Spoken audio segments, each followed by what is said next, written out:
अस्सलाम वालेकुम। इन a previous हमने लीजन्स को और उसके टाइप्स को और उसके रिलेटेड जितनी भी इश्यूज थे या कुछ डिजीज थे हमने डिटेल से डिस्कस किया।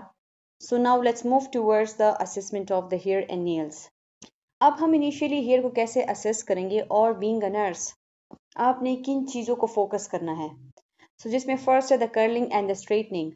मीन्स आपने देखना है कि पेशेंट के जो है उसके हेयर नेचुरली कर्ल या फिर स्ट्रेट है या फिर उसके लिए वो किसी टूल का यूज़ करती है।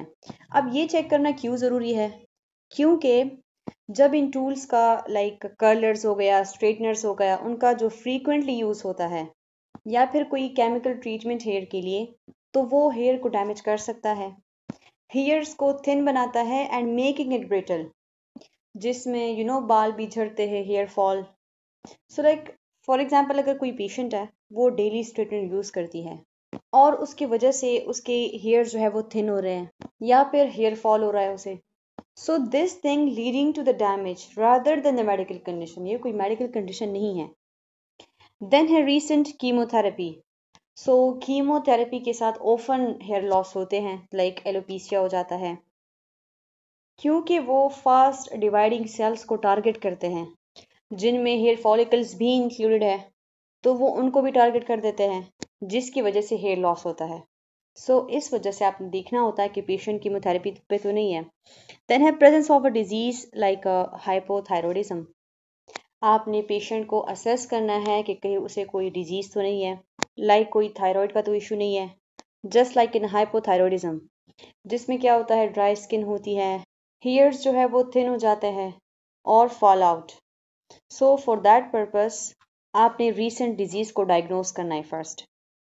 देन है नेल्स। बीइंग अ नर्स आप जब नेल्स की असेसमेंट करते हैं, आपने किन चीज़ों को फोकस करना है, जिसमें फर्स्ट है द प्रीवियस इलनेस और इंजरी।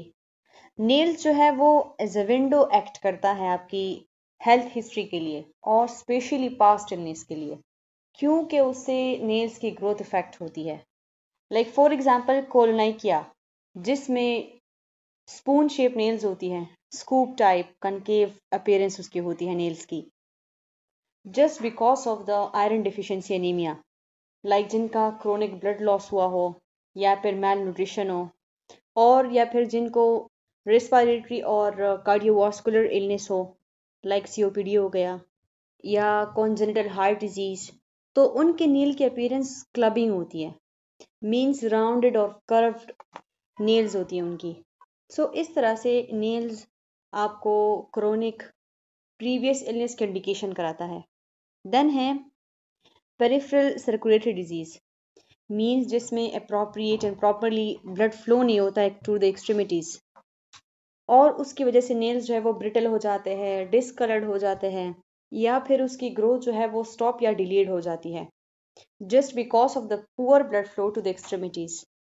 देन है एक्सेसिव थिकनिंग, जिसे ओनेकोग्राइफोसिस भी कहते हैं।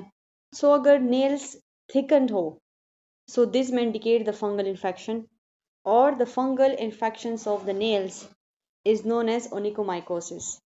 और इसके अलावा एक्सेसिव जो थिकनिंग ऑफ नेल्स है वो वॉस्कुलर इंसफिशिएंसी की वजह से भी होती है, मींस प्रॉपर ब्लड फ्लो नहीं होता और इसकी वजह से नेल्स की एबनॉर्मल ग्रोथ होती है या फिर डिलेड हो जाती है and it becomes a thickening. Then है एग्जामिनेशन ऑफ नेल्स। इसमें भी हमें दो टेक्निक्स यूज़ करते हैं, इंस्पेक्शन एंड पल्पेशन। आप उसके फिंगर नेल्स को और उसके टॉय नेल्स को इंस्पेक्ट करें, उसे पल्पेट करें, उसकी एडहेरेंस को चेक करें, मीन्स के नेल जो है अपने नेल बर्ड्स के साथ फर्मली अटैच है कि नहीं, कहीं कोई स्वेलिंग या डिटैचमेंट एरिया तो नहीं है जो कि पेन काज कर रहा हो पेशेंट को। देन है कलर। नॉर्मल कलर जो है वो पिंक होता है नेल बर्ड का, जो कि गुड सर्कुलेशन को इंडिकेट करती है। इसके अलावा साइनोसिस, जिसमें ब्लू नेल्स होते हैं, मीन्स पोअर ऑक्सीजनेशन है जो कि लंग या हार्ट इश्यूज को इंडिकेट कर सकता है, या फिर पेलर कलर जो कि एनीमिया और पुअर परफ्यूजन को इंडिकेट करता है। नेल्स के कॉन्टूर और शेप को इंस्पेक्ट करें। नॉर्मली जो है वो स्लाइटली कर्व्ड होते हैं और यहाँ से फ्लैट होते हैं। इसके अलावा आपने देखना है कहीं स्पून शेप तो नहीं है, लाइक कोलोमाइकिया, जो कि आयरन डिफिशियंसी एनीमिया की वजह से हो जाता है। या फिर कहीं रिजेस तो नहीं प्रेजेंट, जो कि न्यूट्रिशनल इश्यूज को सजेस्ट करता है। देन है क्लबिंग। आपने देखना है कि पेशेंट की नेल्स जो है वो क्लबिंग तो नहीं है, जिसमें स्वेलिंग हो जाती है और जो फिंगर टिप्स है वो राउंडेड हो जाती है। As you can see here कि जो नेल की जो फिंगर टिप है वो राउंड हो जाती है, और क्लबिंग में एंगल जो है 160 डिग्री से अबव हो जाता है और नॉर्मल फिंगर का 160। देन है सिमेट्री एंड थिकनेस। मीन्स आपने सारे नेल्स को कंपेयर करना है। अगर कहीं एसिमेट्री हो, सो दिस में suggest the localise trauma and disease. इसके अलावा अगर नेल्स थिकंड है, सो ये फंगल इन्फेक्शन की भी इंडिकेशंस है। इसके अलावा सोरियासिस भी हो सकता है, ये एजिंग की वजह से भी। इसके अलावा क्लीनलीनेस, नेल्स जो है पेशेंट की हाइजीन के बारे में आपको बताता है। अगर तो वो क्लीन हो, प्रॉपरली ट्रिम्ड हो, so this is a sign of a self care. इसके अलावा कोई लीजन वगैरह तो नहीं प्रेजेंट, मीन्स कहीं कोई स्वेलिंग तो नहीं हुई, रेडनेस तो नहीं है, पस वगैरह तो नहीं है जो कि इन्फेक्शन के इंडिकेशन, या फिर डिस्कलरेशन तो नहीं है जो कि फंगल इन्फेक्शन के इंडिकेशन होता है। The abnormalities of the nails, जिसमें फर्स्ट है पेरोनाइकिया। सो पेरोनाइकिया में क्या होता है, इसमें स्किन की इन्फ्लेमेशन हो जाती है अराउंड द नेड बर्ड्स, चाहे तो वो प्रॉक्सिमल से हो या फिर लेटरल से। ये वाली साइड प्रॉक्सिमल है and this one is the lateral sides, जिसमें रेड और स्वोलन स्किन अपेयर हो जाती है अराउंड द नेल्स, और मे बी वो पेनफुल भी हो सकती है और टेंडर भी। इसके काजेस क्या है, एक तो फंगल इन्फेक्शन हो सकता है, या फिर नेल बाइटिंग, या फिर अगर नेल फोल्ड्स को कोई इंजरी हो जाए। इसके अलावा जब आप कॉन्स्टेंटली और फ्रीक्वेंटली अपने हाथों को गीला करते हैं, लाइक डिश वॉशिंग हो गया या कोई हेल्थ केयर वर्कर हो, सो मॉइस्चर भी इसका एक रीज़न है। Then the second abnormality is leukonychia. इसमें क्या होता है, वाइट जो है स्पॉट्स वो नेल पर बन जाते हैं ट्रामा की वजह से भी। और इसकी अपेरेंस कैसे होती है, लाइक स्मॉल वाइट पेचेस की तरह लाइंस अपेयर हो जाती है नेल प्लेट पर। और इसका रीज़न क्या है, अगर तो कोई माइनर इंजरी हो जाए नेट मैट्रिक्स को, and one of the rarely causes the nutritional deficiency भी हो सकती है, but common thing is the minor injury to the nail matrix, और ये नेल के साथ ही ग्रो करती है। Then the third one is onycholysis, जिसमें पेनलेस सेपरेशन होती है नेल प्लेट की, किससे, नेल बेड से। और ये स्टार्ट कहाँ से होती है, डिस्टल एंड से, मीन्स फ्रॉम द टिप से। डिस्टल एंड नेल का वो पार्ट होता है जो आप ट्रिम करते हैं, जो आप कट भी कर सकते हैं। सो ओनिकोलाइसिस में नेल प्लेट जो है नेल बेड से पेनलेसली सेपरेट होता है, और उसकी वजह से वो डिस्कलर भी हो जाता है। इसके मेनी काजेस हो सकती है, लाइक फंगल इन्फेक्शन हो गया, कोई इंजरी हो गई, थायराइड डिसऑर्डर भी हो सकता है। देन है टेरीज नेल्स, जिसमें नील जो है वो वाइट नज़र आता है, लेकिन at the distal part of the nail पर या टिप पर एक रेडिश ब्राउन बैंड बन जाती है। As you can see here, पूरा नेल वाइट है, लेकिन उसके साथ यहाँ पर डिस्टल पार्ट पर, डिस्टल एंड पर एक ब्राउन बैंड सी है। और इसके अपीयरेंस कैसे होती है, 80% ऑफ जो नेल होता है वो पेल और वाइट ही होता है, जबकि उसके टिप पर जो है एक डार्क ब्राउन सी बैंड होती है। अब इसके कासेस क्या है, एजिंग की वजह से भी हो सकता है, और इसके अलावा क्रोनिक इलनेस की वजह से भी, लाइक लिवर डिजीज़ हो गया, सिरोसिस में हो सकता है, डायबिटीज़ में हो सकता है, या फिर हार्ट फेलियर में भी। Examination of the hairs. अब हेयर की असेसमेंट कैसे करेंगे, उसकी एग्जामिनेशन कैसे करेंगे, जिसमें फर्स्ट हम चेक करेंगे उसकी क्वालिटी को, मीन्स उसके टेक्सचर को, उसके अपीयरेंस को। हेयर ड्राई है, हेयर ऑयली है, सिल्की है, शाइनी है, तो उसकी स्ट्रेंथ चेक करेंगे, ब्रिटल तो नहीं है, कहीं स्ट्रेट है, कर्व है। सो इस तरह से हम उसकी टेक्सचर, उसके स्ट्रेंथ और उसके अपीयरेंस को एग्जामिन करेंगे। देन है क्वांटिटी, मीन्स हेयर के अमाउंट चेक करेंगे कि कहीं एक्सेसिव हेयर शेडिंग तो नहीं हो रही, या बाल कहीं से थिन तो नहीं है बहुत ज़्यादा। So this may indicate the conditions like the alopecia and the hormonal imbalance as well. Then distribution, distribution में हम ये चेक करेंगे कि how the hair is spread across the scalp, means hair के ग्रोथ के पैटर्न को देखेंगे। Like कहीं अनइवन हेयर डिस्ट्रीब्यूशन तो नहीं है, जिस तरह से एलोपेशिया एरिएटा में होता है, जिसमें बाल पैचेस होते हैं, या इसके अलावा कोई स्पेसिफिक पैटर्न जिस तरह से मेल और फीमेल पैटर्न बाल्डनेस। बस इन शॉर्ट आपने अक्रॉस द स्कार्प ये चेक करना है कि हेयर की डिस्ट्रीब्यूशन और उसकी स्प्रेड किस तरह से है। देन उसके बाद है क्लीनलीनेस, उसके हाइजीन लेवल को ऑब्जर्व करना है, उसकी स्कार्प की कंडीशन को ऑब्जर्व करना है कि हेयर क्लियर है, वॉश्ड है, ग्रीसी तो नहीं है, बहुत ज़्यादा डर्ट और डैंड्रफ तो नहीं प्रेजेंट, या उससे कोई फाउल स्मेल आ रही है। सो इससे आपको पेशेंट के हाइजीन का भी आइडिया हो जाता है। और देन है पैटर्न ऑफ लॉस। अगर पेशेंट हेयर फॉलिंग की कंप्लेंट के साथ आया है तो आपने उसके लॉसिंग पैटर्न को एग्जामिन करना है कि कैसे और कहाँ हेयर फॉल हो रहा है, स्पेसिफिकली स्कार्प एरिया पर। मीन्स डिफ्यूज की फॉर्म में हो रहा है, मतलब ऑल ओवर द स्कार्प जो है वो हेयर लॉस हो रहा है कि नहीं, या फिर पेचेस की फॉर्म में, मीन्स कोई स्पेसिफिक एरिया से हेयर लॉस हो रहा है, या फिर एंड्रोजेनिक मतलब हार्मोन्स की वजह से, या फिर एज की वजह से। मेल और फीमेल का एक अपना पैटर्न ऑफ बाल्डनेस होता है। और इसके अलावा आपने इन्फेस्टेशन चेक करनी है, मीन्स चेक करना है कोई पैरासाइट वगैरह तो नहीं है, जिस तरह से लाइस हो गया, टिक्स हो गए, which infest the hair and causing itching and hair loss. अब हम हेयर की इंस्पेक्शन कैसे करेंगे? जिसमें फर्स्ट है scalp hair distribution, as I have discussed कि आपने इंस्पेक्ट करना है हेयर की क्वालिटी को, उसके डिस्ट्रीब्यूशन को। अगर किसी एरिया से हेयर लॉस हो रहा है तो उसके पैटर्न को चेक करना है। Note whether there is actual loss which smooth skin beneath, और whether the hair has been broken off near the scalp. Actual hair loss में आपने जो स्मूथ स्किन होती है बीनीथ, उसे फील करना है। अगर जिसमें हेयर जो फॉलिकल्स होती है, अगर वो हेयर को प्रोड्यूस ही ना करे, this thing is indicating the actual hair loss.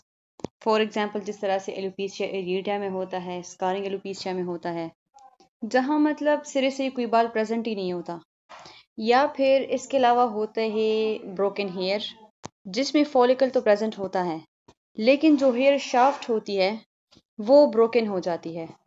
Like hair pulling disorder की वजह से भी हो सकता है, या फिर हेयर ब्रेकेज भी हो सकता है किसी हेयर केमिकल ट्रीटमेंट की वजह से, या फ्रीक्वेंटली हेयर टूल्स के यूज़ करने की वजह से भी हो सकता है।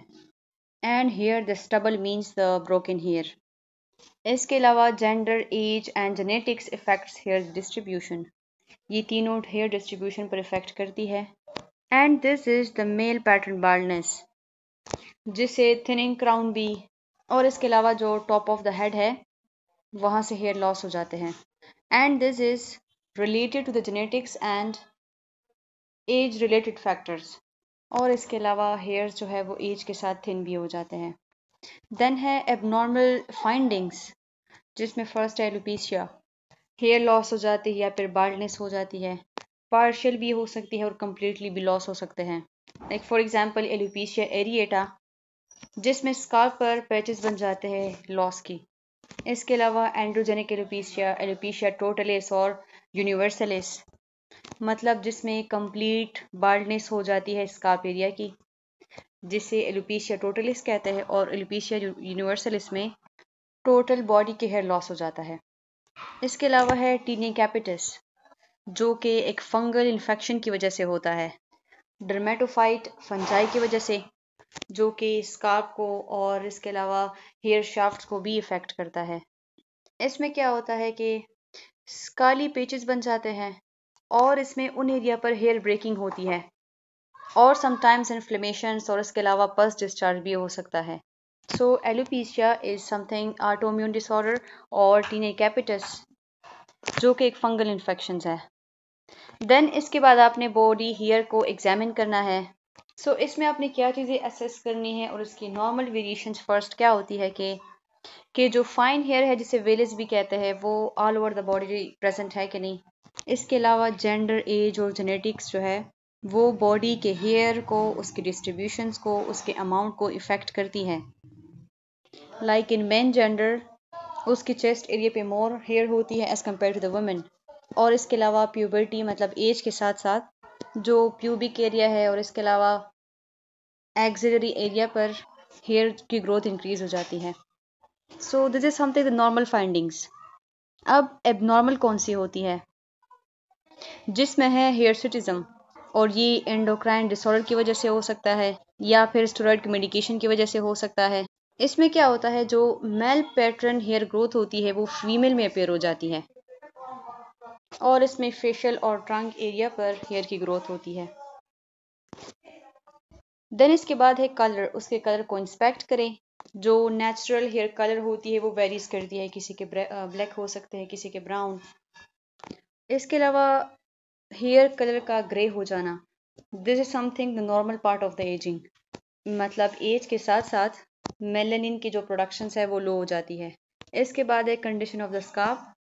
आपने स्कार्फ को इंस्पेक्ट करना है, और स्कार्फ के नॉर्मल फाइंडिंग क्या होनी चाहिए कि वो इंटैक्ट होना चाहिए, इसमें कोई लेशन, कोई टेंडरनेस वगैरह नहीं प्रेजेंट हो, और इसके अलावा पेडिकुलोसिस मींस कोई इन्फेक्शन या कोई लाइस वगैरह नहीं प्रेजेंट। अब abnormal findings of the scarf क्या है? स्कालिंग ऑफ द स्कार्फ मतलब बहुत ज़्यादा ड्राई हो, इंटैक्ट नहीं हो, डैंड्रफ उसमें प्रेजेंट हो। सेबुराई मतलब जिसमें जो सिबिशियस ग्लैंड होते हैं, जो ऑयली ग्लैंड होते हैं, वो ओवर एक्टिव हो। सोरिएसिस मतलब थिक स्लाइवरी पैचेस प्रेजेंट हो। इसके अलावा टीनियस मतलब कोई इन्फेक्शन हो, या फिर एक्जिमा जिसे एटॉपिक डर्मेटाइटिस कहते हैं। मतलब ये स्किन की ऐसी कंडीशन है जिसमें स्किन ड्राई हो जाती है, बहुत ज़्यादा रेड हो जाती है, इचिंग काज होती है, इरिटेशन काज हो जाती है स्किन पर। So all this is something the abnormal findings of the scalp.